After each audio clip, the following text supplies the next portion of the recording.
বাবা চাকরিটা আসলে হয় নাই। মানে দুষ্টামি না, সব সময় দুষ্টামি। এই চাকরি বাকরি নিয়েও দুষ্টামি করতে হবে বাবা মার সাথে। আদিল কোথাকার। স্যার চাকরিটা সত্যি সত্যি হয় নাই স্যার। তুই ইন্টারভিউ ভালো দিস নাই? তা তো কইতে পারি না, হ্যাঁ যা যা জিজ্ঞাসা সবই কইছি, খালি হেরা শেষে কইছে উই আর সরি।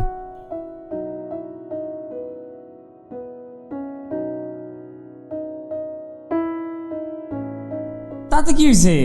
আরে ঢাকার পোলাপানি তো 10টা 20টা 50টা ইন্টারভিউ দিয়ে একটা চাকরি পায়, আমি তো একটা দিলাম মাত্র। মিষ্টি না তোমার পছন্দ, তোমরা মন খারাপ করলে আমার ভালো লাগবে?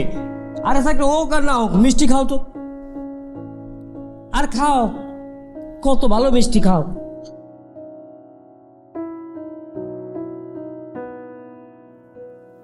খাইরুল,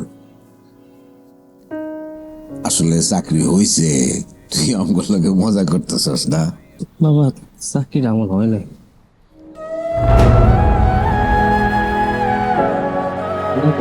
বাবা বুঝে